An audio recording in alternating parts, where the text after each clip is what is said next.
Dr. Heather Kidwell, you help high achieving individuals reconnect with themselves to stop chasing external stress solutions and build a sustainable way of living and working aligned with their needs. In as little as 6 weeks, people who work with you feel more aligned, focused, and at ease. With around 20 years of experience in the financial industry working with technology leaders, you've spent a lot of your career leading people and hold a doctorate in strategic leadership, where your research focused on how leaders can better address and prevent burnout through more human-centered approaches. Heather, welcome to the Manager's Mic. Thank you for having me. Great intro that covers a good chunk of that. The other thing that I add in is that I went to a university that required us to integrate some kind of religion or spirituality. I went with spirituality. So my burnout research, in addition to the leadership aspect, looks at the intersection with spiritualities, which is really interesting because there's a lot of grounded science-based data around that, which was just such a fun thing to learn about. And then just other fun fact, I'm here in North Carolina and I have 4 fur babies. I love them all dearly. I like that. All right, so 2 cats, 2 dogs kind of story, or is there more there? It's just the 4 cats and then a No, husband. and a husband. Okay, And a husband, so yeah. so the cats are cleaner, correct? Yeah. Absolutely. Yes. No, I like that. So I want to kind of peel the onion with you here today because your doctorate is in strategic leadership. And I always find that term is hard to define for a Mhm. lot of companies. So because you have a PhD in it, and because you are well founded in this, plus what we discussed your many, many years in the financial industry, how would you, as an expert, define strategic leadership in 2026 for somebody who may be new to management or new to people leadership? Let's start there if that's fair. Yeah, and that's a great question. And this is in my words. I'm sure the school has a big fancy blah blah blah word salad that they would use, but I'm going to go a little more real with it. So for me, strategic leadership is approaching leading others not as a manager, like a task manager that you do this, you do this, you do this, and then you babysit that they've got it done. But it's leading in a way that is intentional to what you're trying to accomplish with the other people, making sure that they are part of your shared vision, making sure that you can communicate with them, making sure that they're part of whatever change is happening, whatever goals are being achieved versus it being pushed to them. The strategic part becomes more about the intentionality of making sure that you're considering the people. The workforce is so just different right now. You've got people that are in their 50s and 60s, and then you've got people in their 20s, and those groups are very different because the 20-year-olds grew up with technology being part of life, and the 50, 60-year-olds, they didn't have iPhones when they were in fourth, fifth grade or anything like that. It's a really broad range, and you have to be strategic and intentional on who you're working with. And then leadership, it's just different than managing. It's that more bringing people along, and not so much making them do stuff because you want them to do it, but actually having it be their shared vision and their goal, and it's everyone growing together. I want to poke at something you said there, if I may have Yeah. your permission to do that, Heather. You said there's a difference between management and leadership, if I Hmm. heard you correctly. I think sometimes we blur lines with those two definitions. Maybe we could put some stakes in the ground on why it's different, because I think sometimes people will look at the term management and they'll look at the term leadership and go, aren't they kind of the same? So maybe if we could put some guardrails around these two words and these two lanes, Yeah. management in one lane, leadership in another lane, and let's define that together. Well, you are the expert, so you'll define it and I'll learn Perfect. from you. Perfect. And poke holes if anything doesn't sit right. But let me start by saying that there is a place for both management and leadership. And most leaders, especially in large companies, are going to do both. One is not bad or wrong. It's the combination of the two that becomes an art of who somebody is as a leader. So the management piece is the stuff that you kind of learn like in school or maybe is a little more natural, like a team. I need you to go do A, B, and C, make sure it gets done. It's almost like project management. There's a person at the top that says, these are the things, here are our deadlines, rah, rah team, let's go. Maybe the team provides some input to those milestones along the way, but it's really that one person that is managing that all of those things get done. It's literally the act of managing that work gets done. It's work and task oriented. Leadership becomes more where it's about the human involved. It's understanding what drives people. It's helping people learn through themselves where they want to go when they grow up, what growing their career, understanding that yes, we need to do these tasks, but maybe Sally and Joe are better at these kind of things and they really want to grow in this. So I'm going to let them kind of take the charge here. And maybe they get to manage little pieces of it here and there. There's a lot more delegation in the management of work and tasks in leadership in a way that you grow the team around you. So if you're thinking like career growth, increasing their satisfaction, understanding what drives them, that's the leadership side. If you're getting stuff done, which sometimes you just have to as a manager, just be like, okay, team, we're doing this and you got to do it. This is what's happening. That's fine. But that's more that management, the work piece. So that's kind of where those guardrails set. That's fair. And I wanna I'm gonna keep going deeper on your expertise in this topic because Yeah. one, I'm a nerd for it.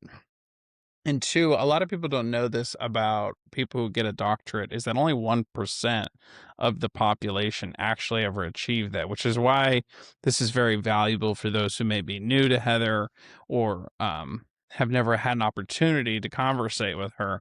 I want to give you a stat that I came across in finishing my master's in business administration recently. And it's something we learned. Actually, the last class we took was strategic management, so which is why this conversation fits so well. Yeah. But the stat was that 80% of newer career professionals do not want to go into management. Like that is a very strong stat. I believe, Hmm. to my recollection, it comes from Society of Human Resources when they pool and they survey their data. Based on that data, what do you feel is going on as to why so many young professionals are not going into management? Is there a fear there? Is there something from your doctorate studies that kind of highlights why this trend is starting to happen? I'm just curious if you want to speak to that data point in your professional perspective.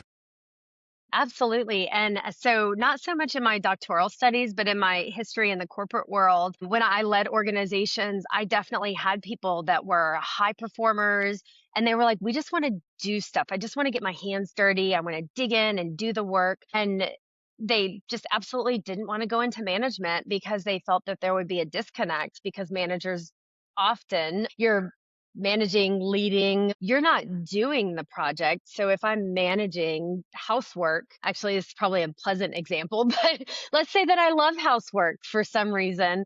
And if I'm managing it, managing the team doing that, I'm not the one that's sweeping. I'm not the one folding the laundry. I'm not the one that's maybe setting the fresh flowers out. And maybe I love setting the fresh flowers out and dusting because it's meditative for me. So you disconnect from that. And then I also hear a lot of that are in management take a step back. I did so myself. I moved parallel into a really senior individual contributor role Mm. where I was able to do work and be in connection with the people. Because when you get one level, two levels removed from the people doing the work, if you happen to be a human centered person, you start to feel that disconnect where it starts to become more strategy and you hand it down and you just don't really know. You don't get to have the conversations and hear how people are doing and know how people's dogs are and their cats and their family and some of that stuff that drives that like the extroverts like me. I'm like, I want to know all the things about all the people. So I think that's some of it. It's playing out in a really interesting way for the people that are getting pushed a little bit into management. It's creating some interesting dynamics, I think, in management and leadership right now. What's some of the most pleasant experiences, if you had to pick one that comes top of mind from your time in the corporate world, that this experience really resonated with you and found your passion in the work you're doing currently? Honestly, I think that that transition that I talked about when I moved from leading an organization in a large bank, I moved into an individual role and I basically dropped down like 4 layers in the organization. And I got to really dig in and do stuff and lead transformation, cultural transformation. I feel like my hands were part of, and my voice were part of the change that was happening around us. so satisfying. And what drove me into my doctorate, I was really burned out, which is part of why I moved. But I had learned that I had kind of disconnected from what I really cared about. So then, as a mentor with other people, I would always advise them, like, why are you going to work? What's your why?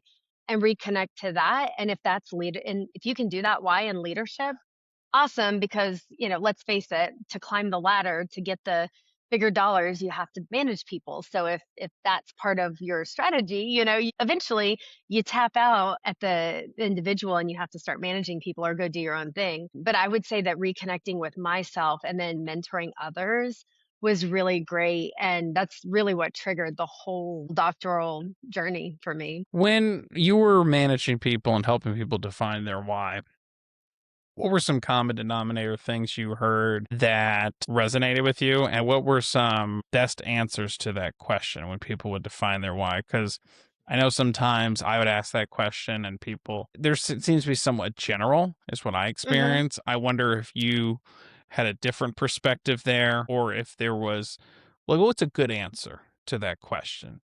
Maybe is what I'm Yeah. trying to get at. It's in like, what is your why? What would you define as a good answer versus a okay answer? Like good, better, best framework. We can go there if that's fair.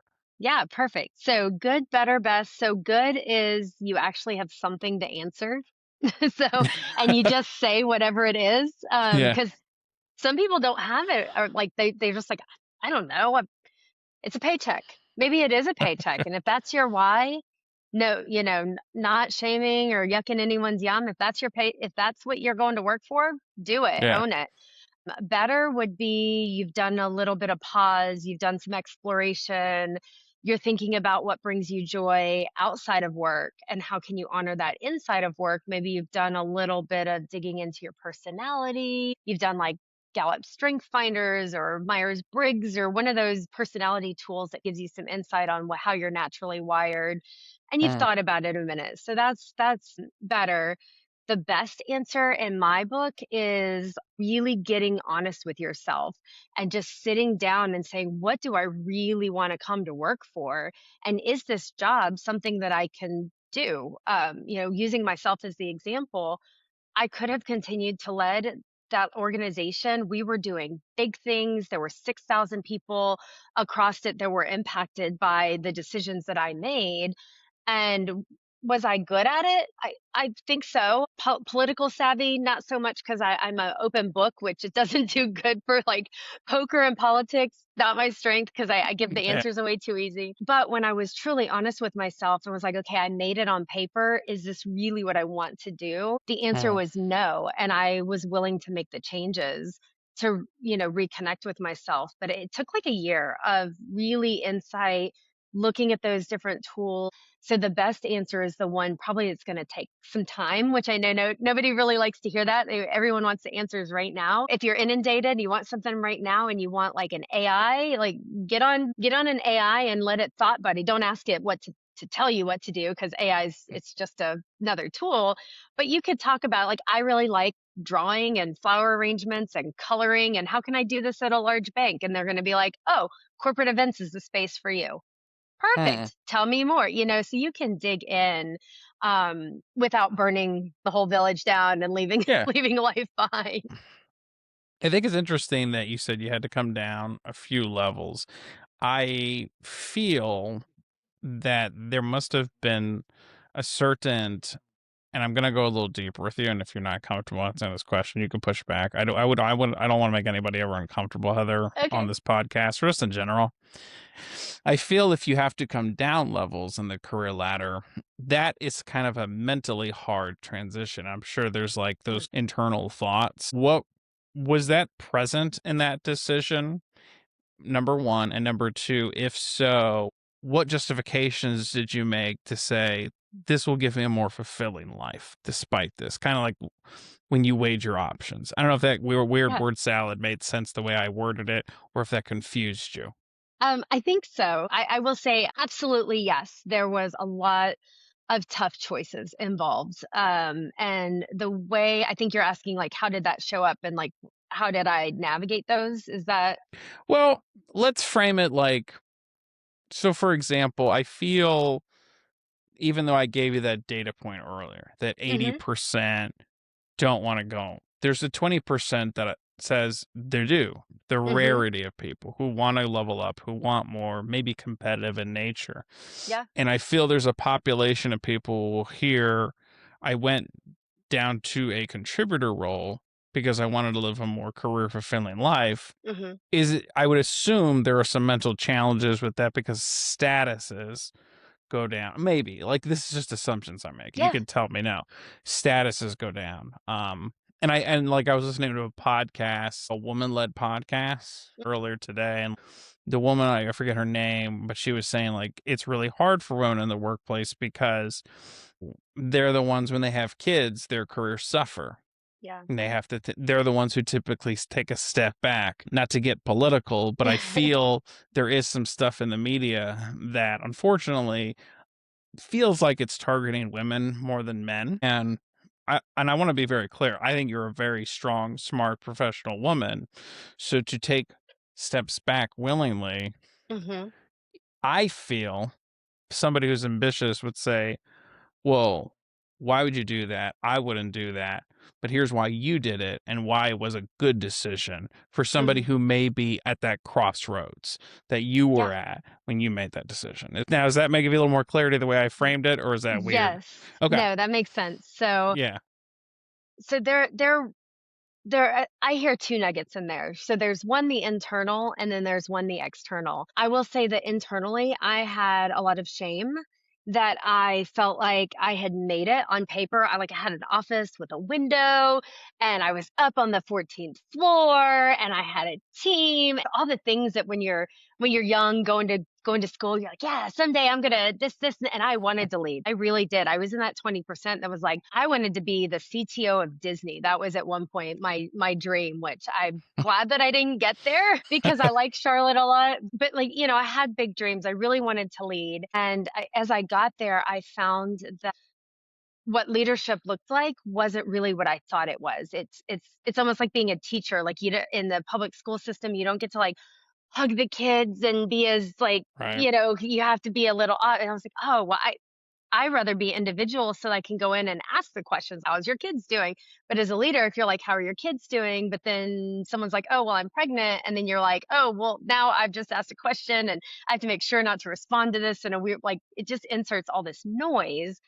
So there was a lot of internal shame. I felt like I maybe wasn't good enough to do what I had always dreamt about. I had some external kind of projected shame. I always expected that my parents wanted me to be really successful. My husband wanted Right. me to be really successful. Some of that was they did want me to be successful, but it was for me, for what I wanted, not because they were telling me, you have to do these things. And so I had that. And then I did have some of and I guess my feminist friends come to mind, but I feel like almost everyone supports equality and women. So, but some of the people that are really focused on more women's studies were like, why would you do that when you were in a space? I was one of two women in the leadership group. My manager was a woman as well, and she's since retired, but I did have some people asking me that, and they're like, "Well, are you sure you don't want to stick it out so that future women leaders can see that all those Right. conversations about how many women are in the C-suite in these large companies?" And while I do support that, and I think that's really important, for me, it was a right choice because I was physically drained. We were traveling all the time. I missed my cats. I missed my husband. I missed just so much. I was emotionally drained. I was hitting in that burnout space. And then my why was really about people and making people do better things. And I was dealing with regulators and all these people external to the company, not necessarily the Mm, people internal to the company. So, and I didn't have a chance to grow people's careers. I barely knew mm, anything about the people that reported to me. I knew even less about the people that reported to them. And I knew nothing about anyone beyond that. And so I just felt like I was I was doing the thing, but it wasn't my thing. And I think by stepping aside allowed me to do two things. It allowed somebody that did want to do that thing and it was their why to step into that and be a stronger leader and a better example for those up and coming leaders that were maybe going to grow into that space. And then it let me took me about a year and a half. It let me recover. It was like a way, like a bird with my broken little wing. And I actually left the organization because it was too weird to be a peer to people that I used to manage. And there was just all kinds of awkwardness there. So I left to a sister organization where it was like a kind of clean slate, but leveraged all my experience. Then after that, I knew my why. So during that year of recovery was when I was really finding my best why, because I had just the good why, where I was like, oh yeah, I want to climb the ladder and be the head of blah blah, blah. That. So I started with a good why, wore myself out, and then I was like, okay, I'm not even going to go with the best. We're going to jump, or the better. I'm going to jump right to the best. We're going to take control of this, and life is just, I feel like life is just too short to spend the majority of the time we're awake being disconnected from ourselves. It's interesting. Interesting good, not interesting bad, Heather, that you use the word shame. Hmm. And why is that word the word that comes to mind? One, and two, how would you define shame for someone who may be struggling with it to help them Mm. reframe and overcome shame if they're struggling with that in their day to day? Paul Leon here. I wanted to take my hat off for a moment and speak directly to you, the listener or watcher of our show here at the Manager's Mic. Thank you so much for being a consumer of the show. And I want to take our relationship a step further. When you join our newsletter at the managersmic.com website, again, that's the managersmic.com website, I'm going to give you a free resource called A Selling Script to Skyrocket Sales.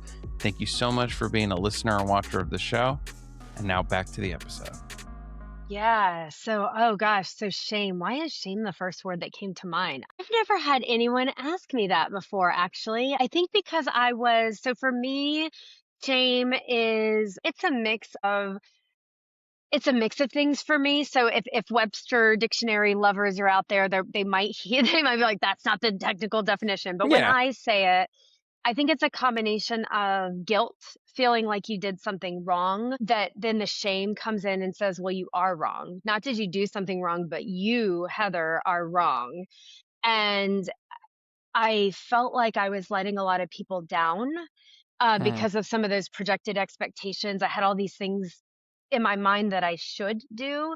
It's like the old saying. I always heard this, so this might be a Midwest U.S. thing, it's but it was okay. like, just because you can jump off a bridge doesn't mean you should jump off a bridge or have to, And oh, if your friends jumped off the bridge, would you do it too? Well, no, probably not. So that doesn't sound pleasant.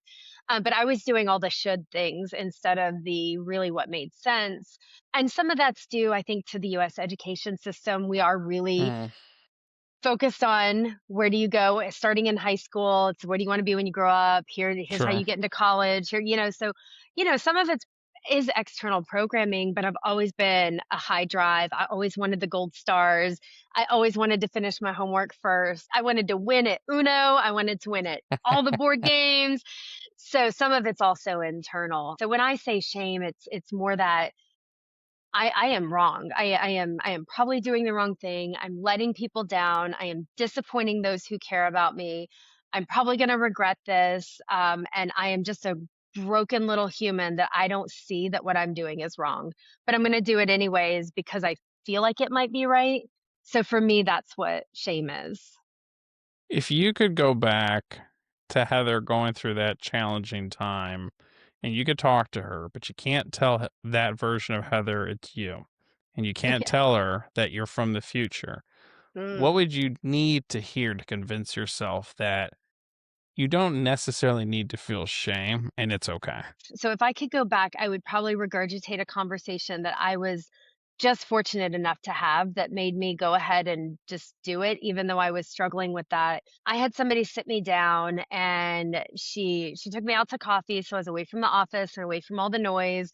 We set our devices down and she was like, what is it that you want to do? And I looked at her and I kind of teared up a little bit. I was like, I really just want to be happy. I don't feel very Mm, happy. And she was like, "That's beautiful, Heather. What is happy for you?"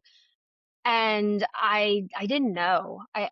And of Mhm. course, then I started crying because I was like, I don't even know what happiness is anymore. Like, I'm already in the shame space. I was like, I am broken. I am a broken little human. So, if I could add to that conversation, I think what I would go back and tell me or anyone that's in that space is, A, you're not a broken human. It's natural to get caught up in something. When we're kids, you get caught up in the energy of the playground and somebody falls off a swing and you're like, oh man, we didn't mean anyone to fall off the swing, but we were just having so much fun. I would tell that person, you're not a broken person and you deserve to be happy and you deserve joy and you deserve to take the space to find out what happiness looks like in a way that's sustainable and supports all of your other life goals. It's a good answer. I like that. I want to segue into a question I have for you, and that is, Yeah. so what's next? What's some important topics that maybe you're publishing content around, Heather, that's important to you Yeah. that we need to discuss at this moment in the podcast and in our conversation? So actually that former question leads right into it. So well done. So I actually am focusing on putting a name to things. One of the things that challenged me the most when I was going through burnout was labeling it. I thought it was maybe dementia because I couldn't think of words. I thought maybe it was anxiety because I couldn't sleep. So I was just fishing for the language. And I learned through my doctoral studies that it was burnout, little bit of spiritual exhaustion, which I mean what I mean by that is more disconnect from your purpose, your why. So Right. that's some of that spiritual space. For some people, it's religion. For some people, it's not. It's not a religious Yeah. construct. But really, what I'm focusing on is I've labeled a framework. It's called Convergent Depletion Syndrome. And Okay. what that is that's a mix of the burnout, which is a capacity challenge. So you're doing too much, you're pushing too hard, you're burning the candle on both sticks or both sides, whatever that, whatever phrase you want to put, but you're like cognitively in your brain wearing yourself out, chasing other people's visions for you, whatever that is. It's the intersection of burnout with that spiritual exhaustion, your big why, your purpose. And then there's also a piece that's physical exhaustion. And the medical industry, Eastern, Western medicine, all of them, they all agree that physical exhaustion is not awesome, but they tend to look at physical work and spiritual work as an answer to burnout, which Mm. which is awesome. I'm sure a lot of people have heard you need to balance your mind, your body, your soul. I love balance. I'm not saying that they are wrong. They're absolutely right.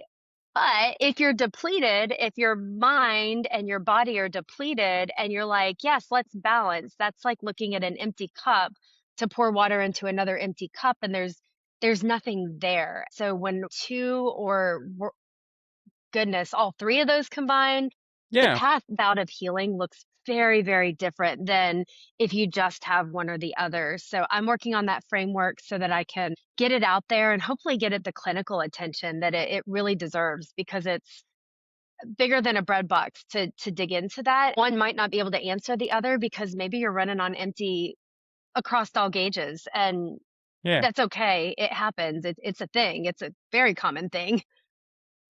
So convergent depletion syndrome, that's the definition. And could you Yes. speak to where you're publishing some content on? And then for those who follow the show notes, I'll put some links to where, if you'd like me to, Heather, where you want me to also make it easy so people can just click and go right to the. So I have a free Substack where I'm doing articles, I guess, but writing as I go. So it started with my transition out of the corporate space and the things that I'm realizing. But this is where I think yesterday was when I boop, here's the name that I'd been working on. But yeah, if you are interested in this, if it resonates and you're like, oh, that might be me. I am not a medical doctor. I can't actually tell people or diagnose, but I do have the research. And so if anyone wants to follow along on the Substack, I absolutely would love that. It's a free subscription and I would love to have conversation. If anyone goes there and they're like, oh my gosh, this is me, put a comment. I really would love to have the conversation because it takes more than one mind to really dig into something just this deeply complex. And when people work with you on average, they're starting to see results in 6 weeks, as we hmm discussed. Would you say that unconsciously you're already putting this into practice, the framework of convergent depletion syndrome? The world is built on people defining new and great and innovative Mhm. ideas and terms. So I've never heard that term, if I'm just being completely real with you. If I said that to some people, they'd be like, "What?" Like, you know? Probably, yes. So maybe if we frame it like, because it's fancy to me, and I, even though like in school I struggled, like I struggled in school. Mhm. What are Someone follows your Substack, what's the pain that it's going to solve? And then if this resonates with their pain, what types of solutions can they take further with you? Maybe like after you follow my Substack, if you're still struggling with this pain that convergent depletion syndrome can solve, here's level 2 of how we can get you the results faster, and maybe level 3 if that exists currently. So first, yes, that is fancy. People wouldn't know what it is because like this is hot off the presses. This is just, Yeah, fairly new. and it's innovative. Yes, and so the short version is it's when so convergent because it's when things are coming together. I love water. So when water comes together, where the salt water and the fresh water meet, and I don't know, that's just kind of my muse, if you will. Yeah, But it's when that physical exhaustion, your capacity exhaustion, and your call it your purpose exhaustion. So you're disconnected from your why, your capacity, and your physical body.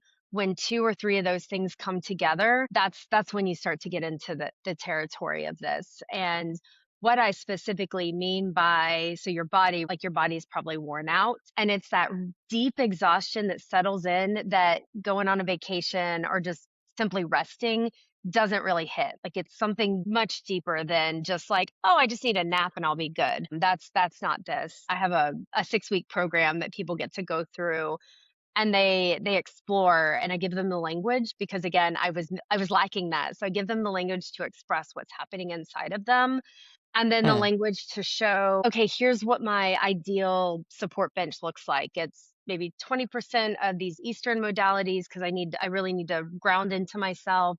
And yeah, then most of these clinical things because it's my body and I need nutrition and I need exercise. And then after that, I have a virtual village of practitioners that actually help people. So I give them the language, I arm them with the awareness, and then they go into the virtual village and they can say, hey, I need some kind of this Eastern mindfulness space, but if you ask me to meditate, I'm going to lose my mind.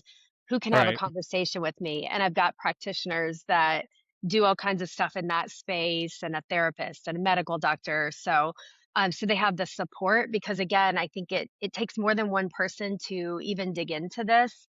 It takes a whole village to really help, I think, fully support people. So I try to make that as accessible as possible by using the language. And then the practitioners have the same language that the people just went through the course. So everyone's at the Yeah, same starting point and it's just really beautiful. And then the third part of your question was what's that next step? So I have that village, the burn up pro, I call it burn up, like turn your light up, yeah. burn it up. No, I like But that. then I also do summits and retreats that are more intensive. So if you really need Mm, to sit down and focus and dig in, I have some of those that I offer. And then for companies, for managers and stuff, I take my burn up program and I slice it into half day intensives for managers or half day intensives for HR professionals. So I'm able to take it and apply it in, whatever way just really helps serve those around me in a way that I really just want to make everyone's day just a little bit better because, we work yeah, so much. Like I said, 40 hours a week. If you're yeah, lucky, only 40 hours. It's just way too much to spend just not joyful. That takes a toll on yeah. your body and your lifespan and the people around you. I think when you help people, it helps their whole ecosystem. And that's really what I think this will all do.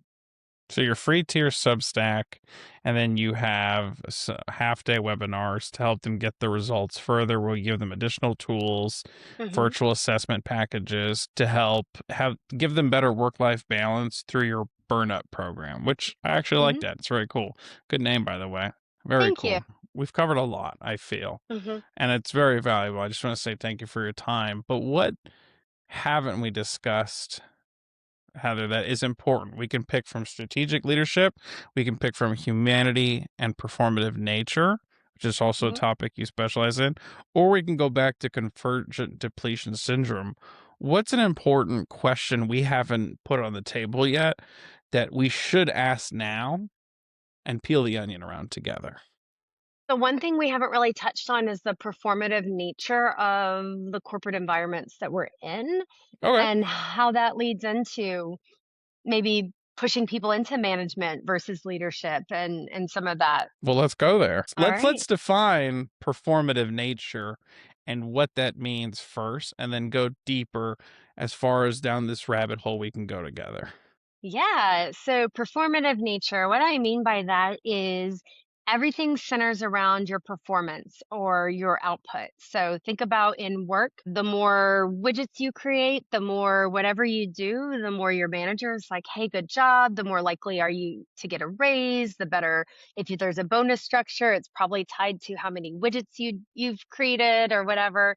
So, that's performative nature. It's all around what can we get out of one person per hour and what is that return on I invested in this person per hour, what am I getting back Right. versus happiness, sustainability, some of those other things. If I heard you correctly, performative nature is maximizing one's individual's talents in the workplace, is how I define it. And like plain language. Is that kind of an easy way to explain it? um Like in like a child, if I was explaining it to a kid? yeah, yes ish. So I would say that the success in your job is all centered around maximizing your ability Okay. to do work. So it's the focus of the company, and that's what they reward. The reward system is based on that as well. The focus is on the company. Mhm. Interesting. And I feel like I should know this term, and I just haven't had an intimate relationship with it. So, why is that important to a professional or a new manager? Number one. Number two, if somebody hasn't thought about the term performative nature, why do they need to think about it now? So that way they can have a more fruitful career in your professional perspective. Where I see it come into value and where I've experienced it coming into value is when you're in an organization or an environment that is looking at your output, your performance, and that's what everything is centered around. Very often people are put in a position where they either have to choose happiness or success. And if it comes to the end of the day, and let's say that you're the sole provider for your family and you've got bills to pay and you've got, Okay. layer on these, you're going to choose to pay your bills versus being happy. Or Hmm. you're going to choose maybe you have to be a manager to get the next raise because you can't go any further and you don't want to be a manager, but you want that raise because it helps with insert whatever financial goals you have. People will choose to go into a role that they don't necessarily want for Hmm. that bump that was unobtainable unless you do this thing that the company says you have to do to, and then your joy and your happiness hopefully go along, but at many times people that I've seen choose between the 2, and I think that's something that more leaders need to think about because it impacts people, and then it also tells people what you see their value is not as a human, but as a resource that performs and gives output. So then when they can't give output, they start to get scared. I can't deliver for 1 week because I've got a family emergency. Am I going to lose my job? Is this going to impact my ability for the raise next year? And it just adds a bunch of fear and unnecessary noise into Hmm. what employees are dealing with, in addition to just regular life. Hmm. What's a lot of noise you've heard from employees in your 20 years working, studies, wherever, that people could silence this type of noise? They would automatically, by default, live a more fruitful life. I would say the noise attached to the word should. Should. Yes, because that implies judgment. So you should do this, you should do that. Everyone has an opinion on what you should do, but at the end of the day, we're the only people that are living our life that even if we have like my husband and I are together a good chunk of the time, but I'm still the only Yeah. one that's in my mind and all of that. The things attached to you should They are noise. Not that you have to ignore them. People mean it with the best of intentions. But if you're driving everything, your career, your life, all of that based around what you should do, then you're very likely disconnecting from what you want to do or must do for your overall well-being.